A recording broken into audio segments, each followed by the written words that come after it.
meu nome é Igor, eu sou professor aí da Unimontes, aí junto com Danilo que foi meu ilustre professor, né, Danilo?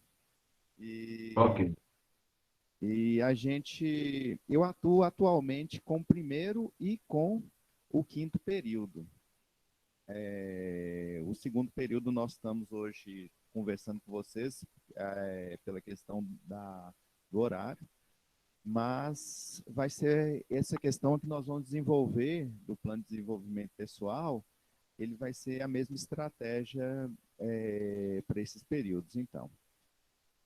No caso, gente, o plano de desenvolvimento pessoal, ele é uma ferramenta muito interessante, sabe? Que a gente começou a ter contato aqui em Montes Claros há um tempo atrás, na época que eu era acadêmico do curso de medicina, então, assim, lá para o início dos anos 2000, sabe? E que foi um cara, esse Júlio Penaforte, que trouxe para o pessoal aqui quando começou a desenvolver a estratégia do PEP, que é o Programa de Educação Permanente, que foi uma política pública, digamos assim, que o Estado desenvolveu para estar, digamos, reciclando os médicos que atuavam na atenção primária nos municípios, nos vários municípios daqui do norte de Minas, né?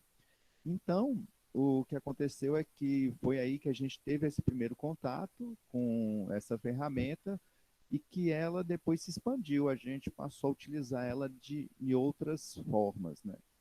Então, eu vou falar um pouquinho para vocês a respeito disso. Então, hoje o propósito da nossa aula é de explicar o plano de desenvolvimento pessoal e discutir a sistemática da elaboração. Esse fato aí de estar discutindo essa sistemática vai ser no sentido do que Cecília perguntou para a gente ali no chat, né? Da gente tentar padronizar esse negócio não só para os alunos, mas também para os professores.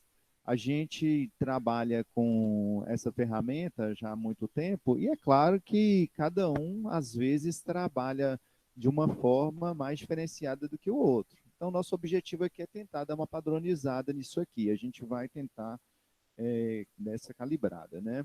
Essa aula, gente, só não é pedindo desculpa, não, mas essa aula é da professora Viviane. A gente meio que já teve contato com essa aula aí várias vezes. Ela já foi mudada em outros momentos. Aí eu vou usar ela como base mesmo para a minha fala, tá certo? Mas eu não vou ficar muito me atendo ao slide, não, certo? Eu coloquei aqui no início essa parte aqui das perguntinhas do PDP. Essas perguntinhas aí, Danilo já passou para vocês, então acredito que vocês já devam ter oportunidade de estar dando uma lida nelas, né? Então, o objetivo nosso vai ser responder essas perguntas aí. A gente vai responder elas de uma forma que isso aí vai estar norteando o o nosso estudo. Aí a gente entra aí um pouco na história. Ah, tá, só. Desculpa aí, gente. Só uma coisa aqui a respeito dessa questão de responder essas perguntinhas. Por que responder essas perguntinhas aí? Tem um colega nosso, um ex-professor da Unimontes, que ele até falava muito desse negócio, que o professor Ernesto, que ele teve uma época que participou de um curso de empreendedorismo e que ele trouxe um dado interessante de lá, que quando se trata de empreendedorismo, dessas coisas, que quando você faz uma meta, eu quero fazer isso, aí você vai lá e tenta fazer. Mas quando você coloca isso no papel, quando você escreve, isso tem uma probabilidade, aumenta 60% de chance de você conseguir fazer isso aí. Então, assim, uma coisa é você chegar assim, meu, eu estou com umas dúvidas aqui em relação sei lá, tratamento de hipertensão, escolha de drogas para tratamento de hipertensão. Eu acho que eu vou dar uma estudada nesse negócio. Agora, quando você pega um papel, escreve, eu vou estudar isso daqui, de tal livro, tal, e vou tentar montar isso até o final da semana. A probabilidade que você tem de realmente fazer isso, ela cresce de forma considerável, né? Então, essa daí é um dos argumentos que fala a favor dessa ferramenta, né? Falando do histórico do PDP, eu acho que é interessante a gente falar do histórico para a gente entender que isso aí não é uma coisa que a gente começou a fazer aqui na Unimontes, que acaba que quando a gente conversa de PDP com outras pessoas de outras instituições, não é falado tanto disso aí não, né? Então, parece até que foi uma coisa que a gente meio que inventou e não foi bem assim não. Esse, essa essa ferramenta ela começou a ser desenvolvida nessa época aí, na década de 70, quando é, uma quando o pessoal começou a questionar uma necessidade de se fazer uma coisa até parecida com as coisas vem acontecendo recentemente com esses cursos à distância, né? Então passou a ter-se uma necessidade de uma qualificação de pessoas e formar a maior quantidade de pessoas possível, mesmo que isso aí fosse à distância. Só que como nessa época o pessoal não tinha computador, não tinha possibilidade de fazer estudos, como é feito hoje, que o pessoal tem algumas faculdades que o pessoal vai lá uma vez por semana e depois tem que entregar umas coisas, né? Então, assim, eles começaram a desenvolver esse tipo de ferramenta, que a pessoa tivesse que estudar determinada coisa, ela tinha que provar que ela estudou, e outra coisa é que ela também, assim, ela tinha que fazer uma coisa, mas não fosse uma coisa, assim, necessariamente básica, do ponto de vista, assim, uma coisa, como a gente compara das matérias básicas que a gente estuda na faculdade, microbiologia, fisiologia, mas que fosse uma coisa prática do indivíduo. Então, assim, uma questão relacionada à questão de atendimento, a questão da necessidade de uma forma de prescrição, então voltado mais para essa questão prática. Então, aí, nesse momento, o pessoal começou a falar dessa forma de estar estruturando esse tipo de estudo. E aí acabou que os PDPs, eles meio que deram muito certo para essa iniciativa.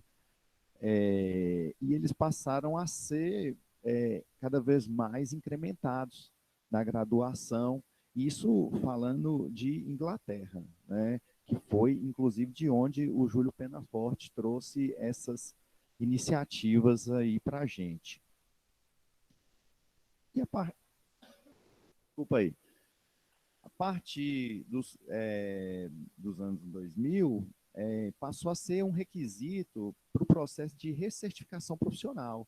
Então, hoje, na Inglaterra, o pessoal, uma coisa que se começa a falar no Brasil, a respeito da questão da requalificação do médico, você recertificar seu título, você formou, beleza, você formou, você pegou o seu CRM. Você pega esse CRM, se você quiser, você leva ele para a tumba, ninguém tira ele de você, né? A não ser que você faça uma besteira muito grande aí, né? Cometa altos crimes, né? Mas tem a questão da recertificação. Isso aí tem sido discutido, de como você faria isso, você faria isso através de uma prova, a cada 5 anos. Na Inglaterra, o PDP ele é usado para você recertificar o seu título, né? Uma coisa interessante. A gente aqui começou a ter essa experiência do PDP nessa época, aí que, igual eu estou falando com vocês, que o Júlio trouxe isso para cá. Nessa ocasião, ele foi usado principalmente no PEP, que é essa estratégia que eu expliquei para vocês que aconteceu ligada ao governo do Estado, para estar capacitando os médicos no interior e também aqui em Montes Claros. Então, a gente ia para essas localidades, a gente reunia ali um grupo de médicos e determinava temas que a gente queria estudar, dependendo de cada um. E aí foi a nossa primeira experiência. A nossa outra experiência que a gente teve foi na graduação mesmo, no curso da Unimontes, no internato, que ele começou a ser aplicado. Então, ele inclusive, o PDP, ele foi aplicado na minha turma de internato, a primeira vez que ele foi usado, foi na minha turma de internato. Desde então, ele é usado até hoje, porque realmente foi onde ele mostrou ter mais sucesso. Então, assim, por que que ele tinha a gente começou a mostrar essa ferramenta para os acadêmicos do 12º período e eles faziam e começaram a surgir PDPs muito legais mesmo, sabe? PDPs assim sobre interpretação de eletro, PDP de lesões dermatológicas, PDPs também teve um PDP interessante também de otoscopia, que um aluno fez comigo, PDP de saúde mental, vários, e que inclusive esses PDPs começaram a passar de mão em mão, porque o professor, não sei o que, fez um PDP interessante ali de avaliação de eletro, vamos pegar ele para a gente dar uma estudada, né? Então, assim, a gente viu que ele começou a dar mais certo. Ele não dava tão certo no PEP, não. E aí entra uma coisa interessante. Por que, que ele não estava dando tão certo lá no PEP? Porque a gente falava assim, ó, você tem que fazer o PDP. Mas o cara meio que não era tão motivador para o cara estar fazendo, ele não tinha nada em troca. Aqui no internato tinha uma coisa em troca, que era a nota para o cara passar, né? E aí, mas esse trem dá tão certo na Inglaterra, por que, que esse negócio dá tão certo na Inglaterra? Porque é usado para recertificação profissional e também porque os caras ganham dinheiro. Quando os caras fazem o PDP lá e prova que eles fizeram e que o trem foi bom, que o trem foi legal, que o trem expandiu, eles recebem tipo um bônus no salário deles lá. Né? Então, assim, é importante isso também. Ele tem que ter uma coisa em troca para se motivar o indivíduo a estar fazendo. E aí, mas aí já falando de alguns conceitos que estão relacionados à funcionalidade do PDP. Um desses é essa questão aí da metacognição. E o que é a metacognição? Metacognição tem esse conceito aí, né, que é o conhecimento das pessoas sobre seu próprio conhecimento ou do processo de pensamento. É meio estranho, mas na verdade a metacognição, ela é um negócio assim que é você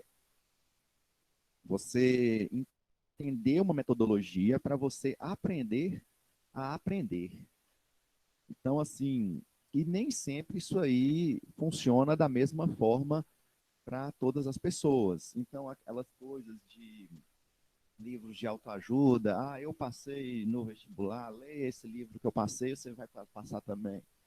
Então, não é bem assim, não. Então, na verdade, o que, que a gente tem que fazer? A gente tem que ter ali um, uma, uma, um certo domínio sobre o nosso conhecimento e como a gente adquiriu esses conhecimentos e quais foram esses melhores caminhos. Isso é uma coisa que a gente tem que estar se estimulando, a gente tem que estar sempre trabalhando uma forma de desenvolver o nosso conhecimento, porque isso aí tem até uma comparação de que o cérebro funciona como um músculo.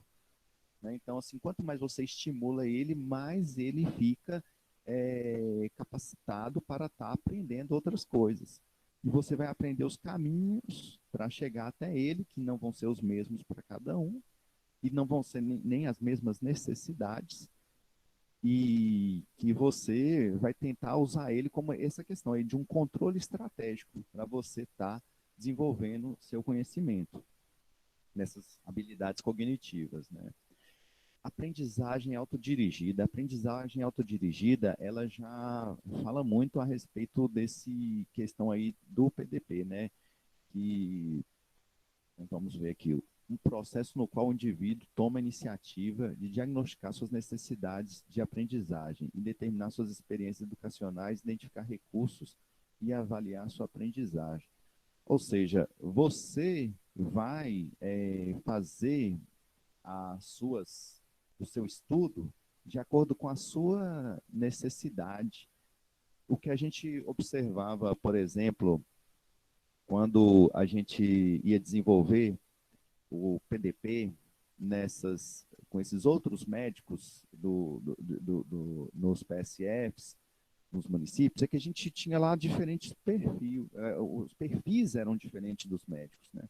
Então a gente tinha médico que estava atuando lá há 20, 40 anos, e que eu era um cara que ele tinha uma prática bastante assim considerável, sabe? Que você às vezes sentava para conversar com esse cara e ele te falava coisas práticas assim que você achava que nem existia e que é bastante impressionante. E do mesmo jeito que a gente tinha aquele indivíduo que ele era recém-formado, ele tinha acabado de formar e tinha começado a trabalhar em determinado município, que era um cara que estava sabendo de tudo, era um cara que estava com tudo fresco na cabeça dele, que tinha de mais novo, de, de linha diretiva, de medicina baseada em evidências, mas acabava que esse cara, a prática dele ainda era carente, né? Então, o que que a gente observava? Que nesse momento de você determinar as necessidades, às vezes, enquanto um que já tinha mais prática, ele queria assim, ah, não, eu estou querendo agora focar me atualizar em determinado consenso, determinada parte aqui da medicina baseada em evidências. Um outro grupo, esse grupo aí que gera um grupo de pessoas recém-formadas, eles já queriam ter uma ansiedade mais de uma questão prática. Então, eu quero desenvolver minha prática para poder colocar um DIU, eu quero desenvolver minha prática para poder fazer uma otoscopia legal, para fazer uma oftalmoscopia legal, sabe? Coisas que às vezes, quando você chegava, por exemplo, às vezes a gente fala de coisas específicas, como a, a questão da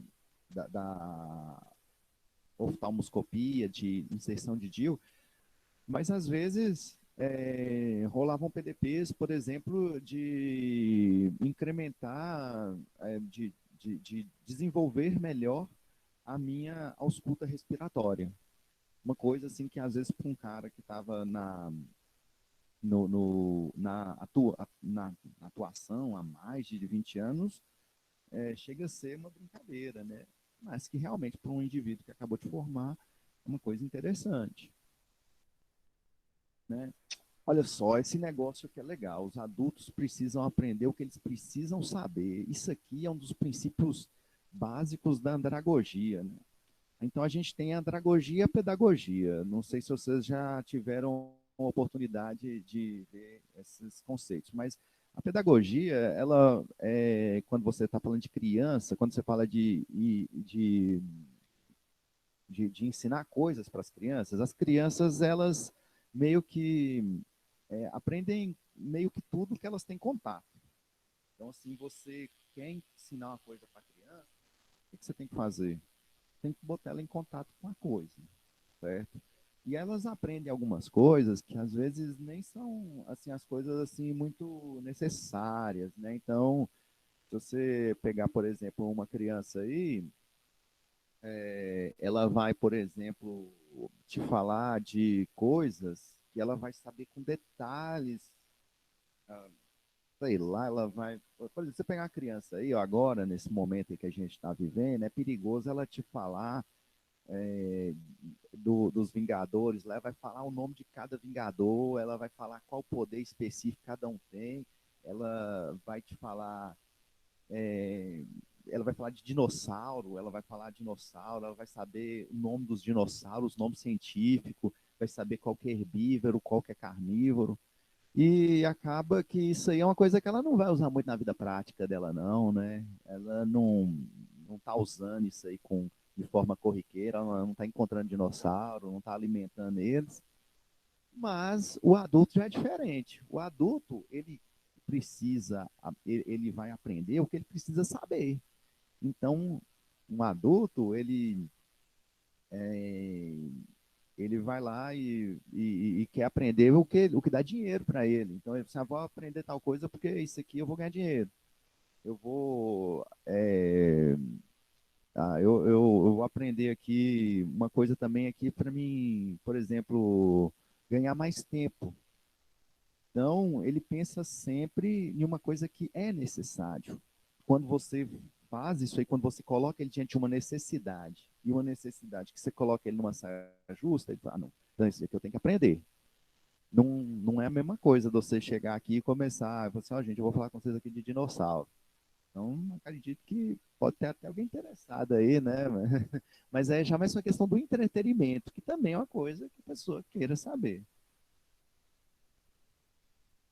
É, e isso aí é interessante, sabe? Então, a aprendizagem, quando ela é autodirigida, então, assim, uma coisa é você fazer isso sozinho.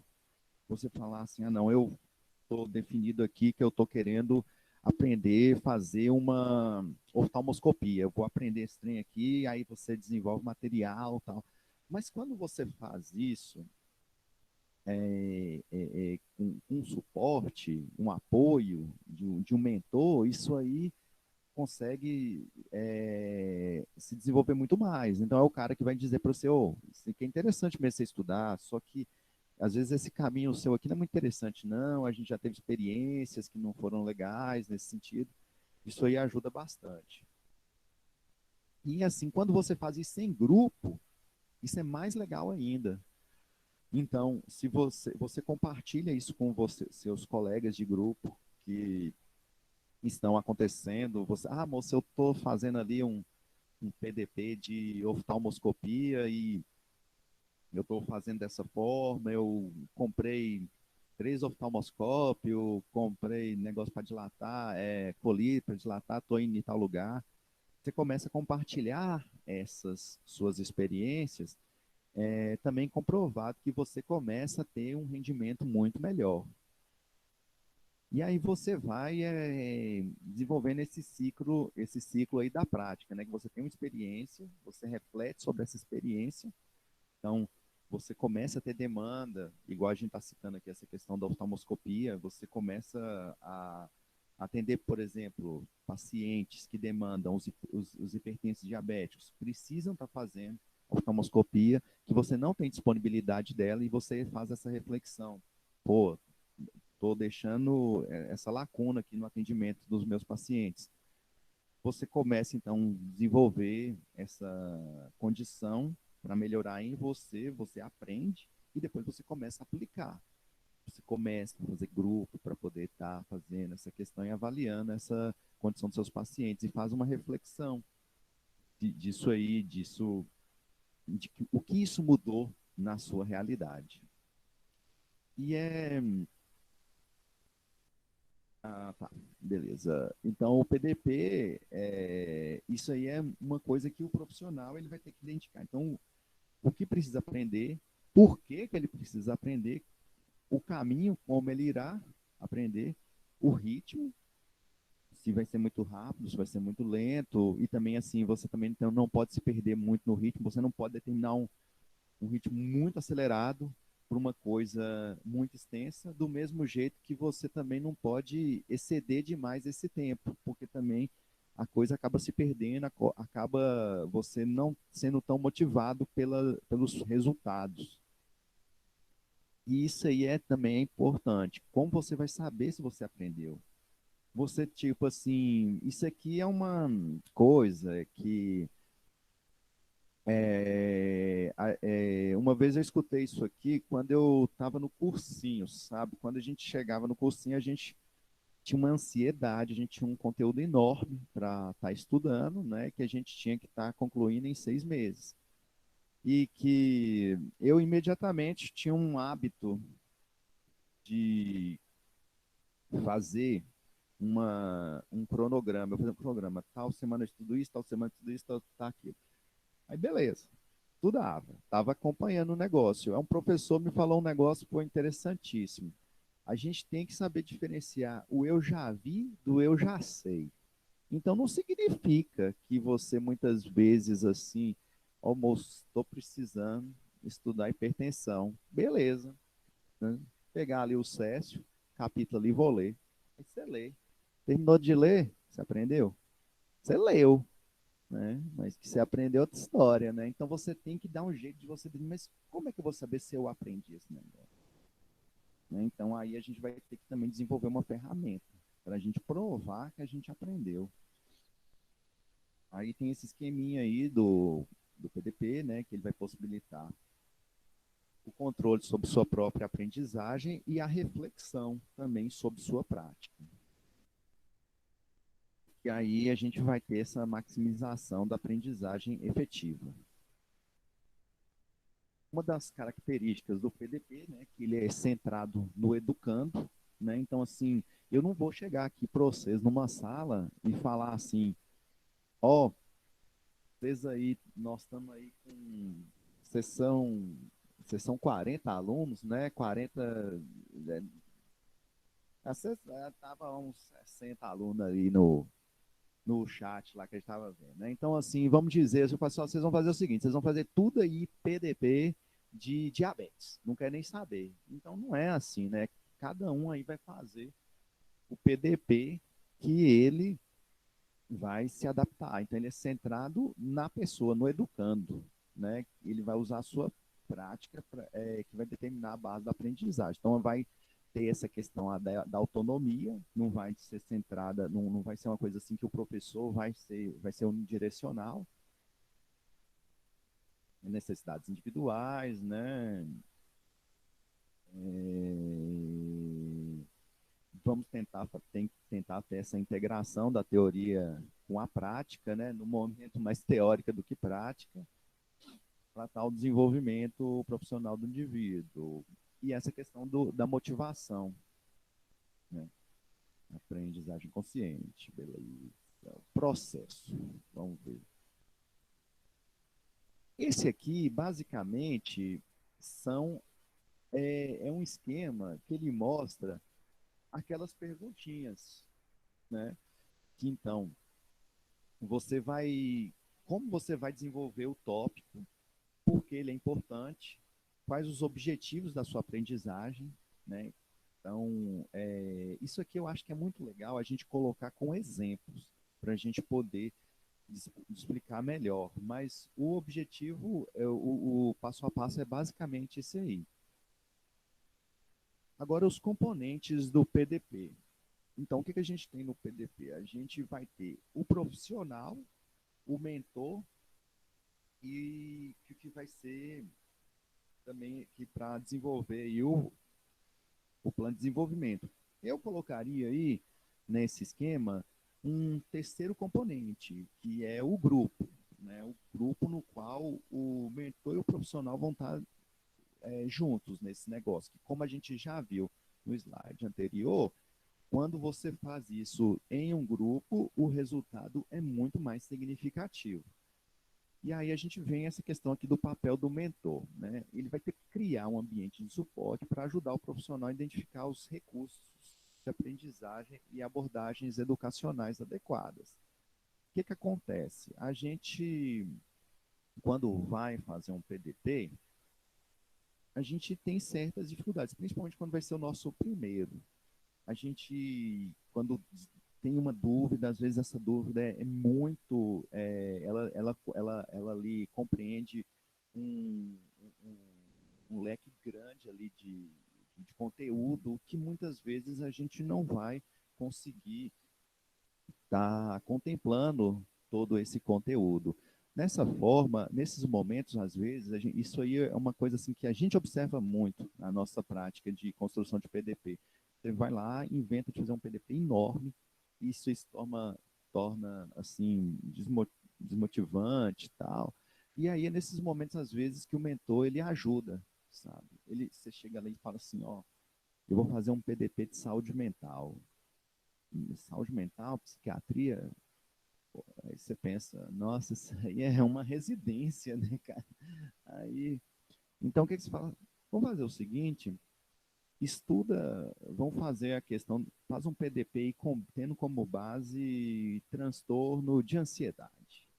Começa por uma coisa mais básica, ou então esquizofrenia, uma coisa assim, mas tenta pegar o que está em um grupo enorme e tenta ali colocar em uma parcela menor para tentar tornar esse PDP mais factível.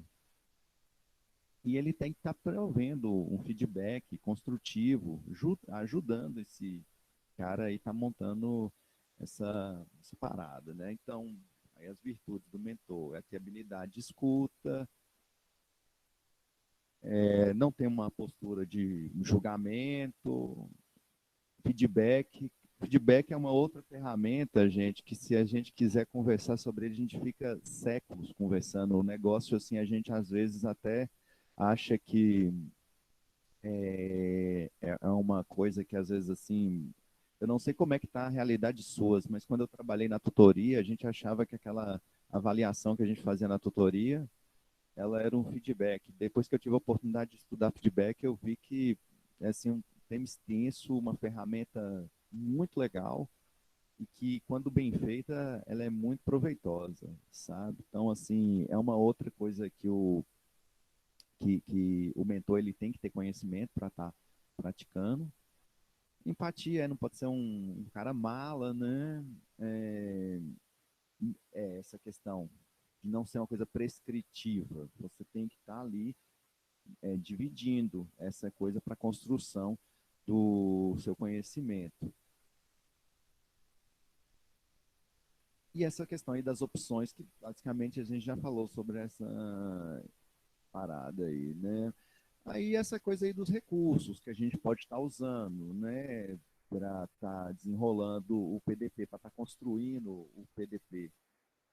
Pode usar CD-ROMs, que são métodos altamente modernos, né? Mas os meios eletrônicos aí que a gente nunca deixa de lançar a mão deles, né? Os livros também, né? Trazem ali um conhecimento consolidado, que a gente pode atualizar através dos periódicos também. E a questão dos ambulatórios, preceptores, seminários, todas essas coisas aí podem ajudar, podem ser ferramentas para vocês estarem fazendo o PDP seus. Ô, Igor, Opa, diz aí, Danilo. é só os estudantes também, se verem aí, que eles podem fazer atividades práticas, né? Eles podem combinar, acompanhar um professor no consultório particular, em outros ambientes onde não haja esse impedimento que há na unidade básica agora, né? Os Isso. estudantes podem procurar outros espaços, outros cenários de prática, para Uhum. recuperar esse prejuízo potencial que a gente está tendo. É isso aí, sem dúvida. Os ambulatórios, eles são bastante interessantes, sabe? Dependendo também de como eu não estou sabendo, Danilo, como é que estão essa questão aí como é que fala mesmo, das habilidades, como elas vão se desenvolver e quando isso vai permitir, mas uma coisa que pode permitir em algum outro momento é a questão dos interpares, da gente estar desenvolvendo essas coisas dessa forma, né? Então, assim, a gente tem que estar criando ferramentas para isso aí. E o fato é que, atualmente, na atenção primária, a gente não tem essa possibilidade, porque é uma questão de decretos mesmo. Então, assim, nós não estamos afim de fazer um negócio contra a lei, né? Então, o negócio é esse. Definindo as necessidades de aprendizagem, né? Olha só, isso aqui é legal também. Então, assim, a gente pode ter necessidades clínicas, que são as necessidades que a gente está vendo aqui no nosso atendimento,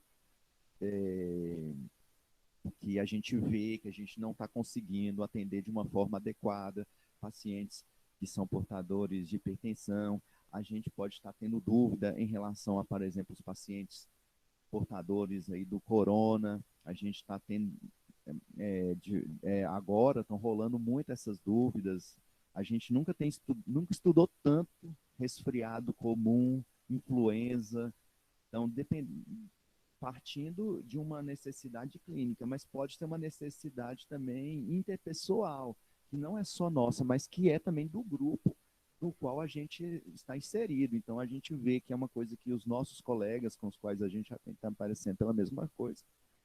E também tem essa questão assim de pessoais, né? Às vezes você não tem, vamos dizer que você está no momento que você está com as suas condições aí do ponto de vista, esse exemplo aí que a gente começou a falar do PEP, que como ele foi desenvolvido nos, é, no interior, eu mesmo atuei num PEP, no PEP lá na cidade de Gromogol, eu não sei se todo mundo conhece, mas é uma cidade que não é tão pequena, mas também não é tão grande, aqui no norte de Minas, sabe? Mas lá tinha um médico que ele era um cara espetacular. Eu acho que ele hoje já está com uns 80 anos. E eu achei, esse cara aqui, tal, ele não quer saber de nada, de estudar nada, sabe? Tá? Cara empolgadíssimo de estudar. Agora, uma das primeiras dúvidas que ele teve foi em relação à lida com informática. Ele viu que a gente estava estudando, falando daquelas coisas todas, e que o primeiro PDP dele foi de fazer um e-mail.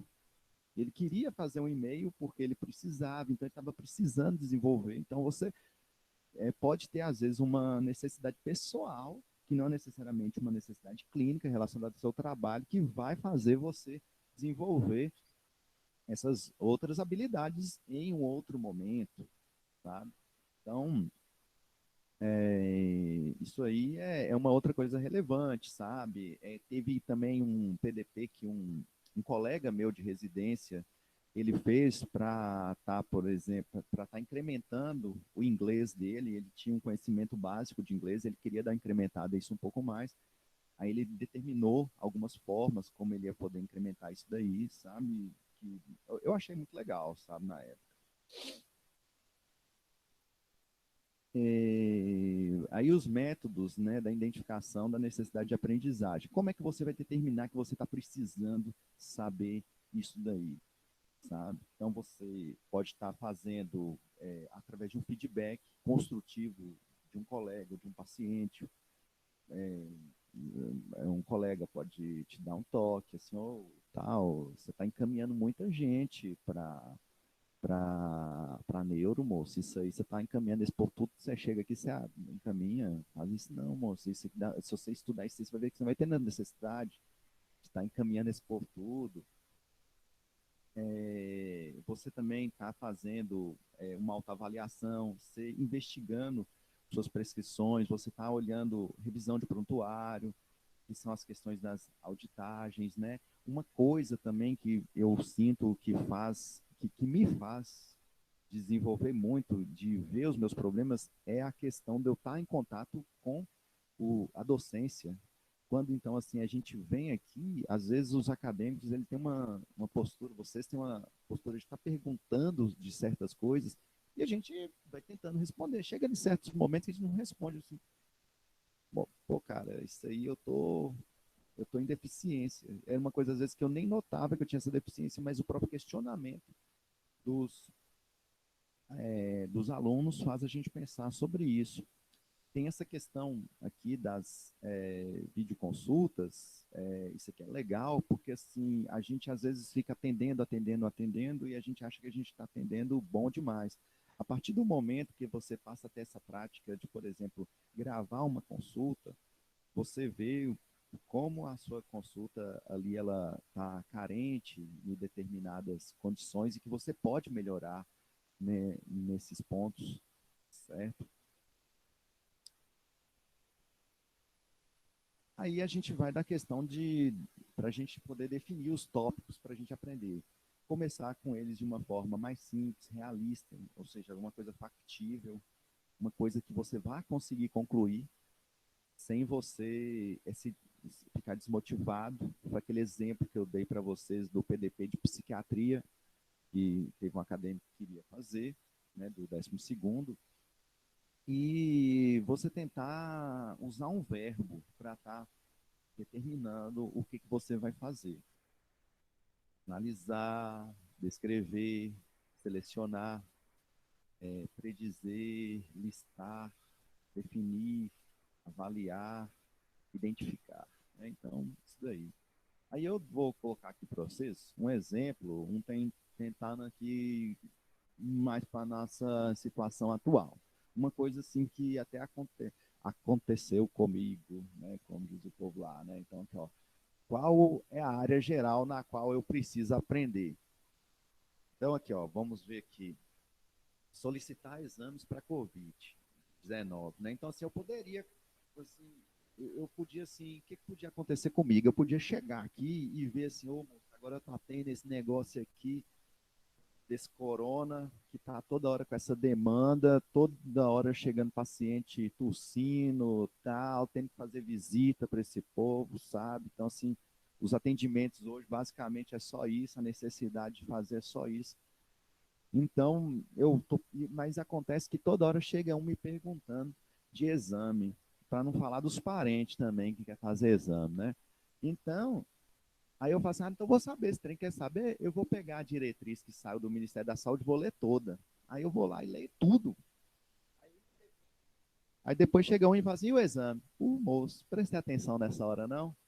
Então, é nesse momento que é legal você colocar uma coisa específica, né? Então, a minha dúvida está sendo por causa do exame. Então, eu vou fazer uma questão aqui voltada mais para o exame. Isso aqui é uma coisa, assim, extremamente rápida, né? Aí pergunta, como estabelecer essa necessidade? A grande demanda de pacientes, parentes e amigos, né, que vêm me perguntando sobre isso, e aí a gente tem que dar uma resposta de médico, né? Não é uma coisa que você viu no jornal, não, é uma coisa que você tem que ter uma resposta concreta, né? Quando você tem essa responsabilidade de responder o trem direito, né? E qual é o objetivo da minha aprendizagem? Diagnóstico laboratorial de Covid-19. Então, assim, um mais amplo. Agora, um mais específico. Quais são os objetivos específicos? Definir os exames a solicitar de acordo com o paciente.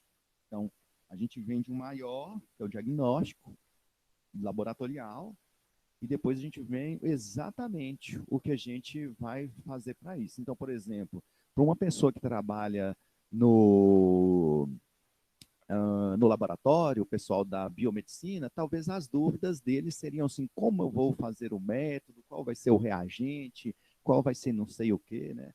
Isso aí, para mim, que sou médico, estou atendendo aqui, não é muito relevante, eu não me preocupa tanto.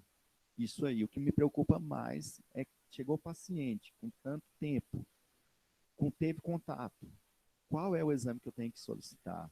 Quando é que eu tenho que solicitar? Quando é que eu não tenho que solicitar? Então, definir isso aí seria interessante. Como pretendo atingir esse objetivo? Estudando fontes como o Ministério da Saúde e entrando em contato com laboratórios. Por exemplo, né? Como avaliarei o meu plano de desenvolvimento? Vou criar um fluxograma explicando isso daí, colocando todas essas dúvidas e, e vou determinar um tempo aqui de uma semana para mim estar concluindo essa atividade, certo? Então, assim, eu dei um exemplo para vocês aí de uma coisa prática que está acontecendo no momento com um tempo mais curto. Pois é, mas isso aí ficou muito pouco. Aí tem uma frase que o nosso principal mentor aqui da medicina de família, que é o doutor João Batista, falava que eu acho muito legal. Se você fizer um tanto de PDPzinho, PDPs pequenos, e você juntar, você acaba fazendo um PDPzão. E isso aí tem uma probabilidade maior de dar certo, sabe? Então, vou fazer nessa semana um de laboratório, do exame. Depois eu vou fazer um de biossegurança. Qual vai ser a forma que eu devo estar me paramentando para estar atendendo o paciente, para ele estar fazendo uma visita, quais são os EPIs que são necessários. Aí depois eu vou fazer um outro, de fluxograma de atendimento do indivíduo. Quando eu conduzo esse cara na atenção primária, quando é que eu mando ele para o hospital, quando é que eu medico esse cara, quando é que eu não medico, quando é que eu isolo. Então, assim, aí você vai determinando os temas pequenos, quando você junta em uma semana, você consegue criar um PDP maior e, às vezes, isso aí torna-se até mais motivador, certo? E aí, avaliando o desfecho e a autoavaliação, né? Então, como você vai ver se você conseguiu realmente concluir a sua, o seu plano. Então, assim, você mudou o que você compreendia hoje, é diferente do que você compreende antes, as suas necessidades de aprendizagem mudaram. Então, hoje eu não tenho mais dúvida nesse tema, hoje uma dúvida maior minha é naquele outro tema, né? E eu mudei a minha conduta, então, assim, igual no exemplo anterior que eu dei para vocês dos encaminhamentos, eu diminuí o número meu de encaminhamentos para determinada especialidade. É, e aí, e tem esse progresso do ponto de vista do aprendiz, mas tem também do ponto de vista do mentor.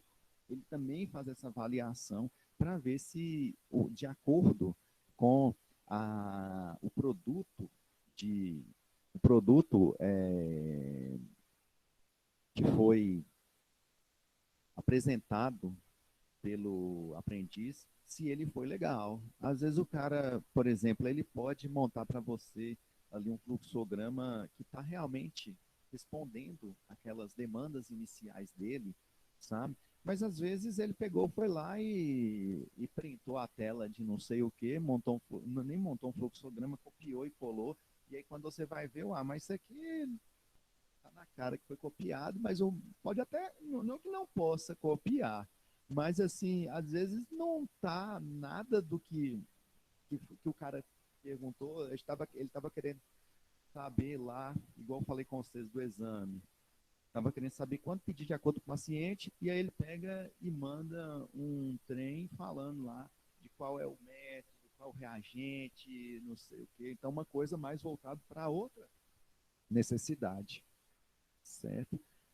E aí a gente também tem o PDP, ele permite que a gente faça, mas também ele tem certas dificuldades, né? Que às vezes fazem a gente não conseguir progredir. Que são aquelas coisas da autossuficiência, autoestima excessiva, achar que não precisa saber mais nada, né? E que a percepção da necessidade muda.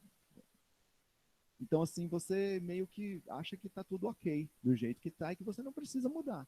Você não faz esse processo reflexivo em relação à sua realidade, que você possa ter alguma coisa que possa ser mudada ou que possa ser incrementada, que possa ser melhorada nesse sentido, né? Então, o PDP, ele é uma coisa que a gente pode estar desenvolvendo para a nossa prática, para a nossa revisão e nosso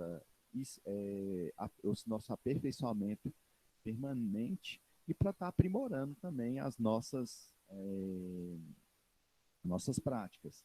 E uma coisa legal é a questão de reforçar a questão da autonomia, ou seja, o que você quer aprender, como você quer aprender. Vocês estão agora no segundo, no quinto período, vocês não estão estudando, não estou lembrando aqui do que rolava no segundo e no quinto, mas assim, vocês acredito que vocês não estejam estudando COVID, não seja tema dos módulos seus. Mas vocês queiram estudar, porque é um trem que está agora bombando aí, e vocês começam a ter essas demandas. Então, assim, não, agora eu quero estudar esse negócio aqui, sabe? Essas aí são as referências que o pessoal citou, a gente